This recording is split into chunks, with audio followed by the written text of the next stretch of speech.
Salut les Maxou Lovers, c'est les Maxou Lovers. Actuellement, le monde part un petit peu en cacahuète, mais ça, vous l'avez déjà vu. On part en direction de l'Oise pour cette première actu parce qu'apparemment la puff n'est pas seulement dans le Badabi.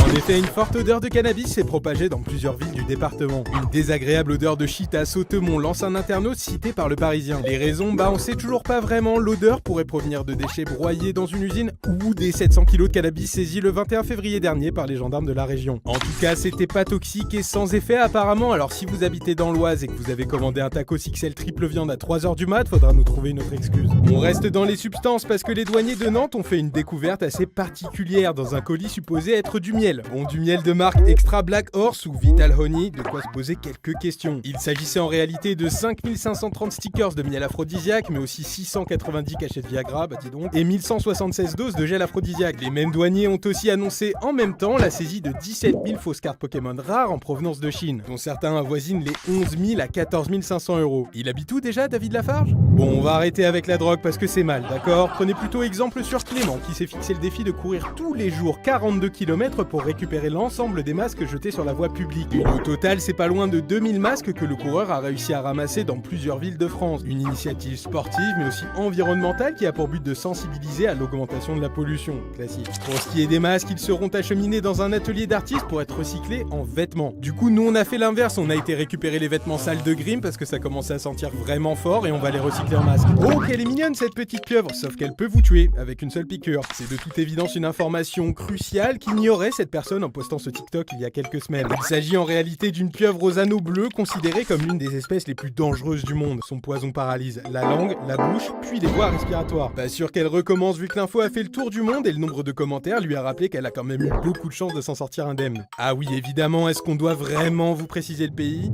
Et on va terminer ces actus sous le signe du génie, du chômage à vous de voir, avec un premier roi qui pendant un an a trouvé le moyen de ne travailler que 10 minutes par jour. Il a développé un programme qui effectue toutes ses tâches à sa place. Cet ingénieur informatique embauché dans un cabinet d'avocats avait pour mission de transférer tous les fichiers du cabinet vers le cloud, puis à vérifier leur authenticité. Depuis maintenant un an, il pointe tous les matins et il vit sa vie. Il joue aux jeux vidéo, il lit, Bon, vous avez compris quoi. Il a tout raconté sur Reddit si vous voulez connaître tous ses tricks. Allez, c'est tout pour les actus que vous n'avez pas vues. On se retrouve dans 15 jours et n'allez pas vous amuser à faire des dingueries pour qu'on parle de vous. Le monde s'en charge déjà beaucoup trop bien.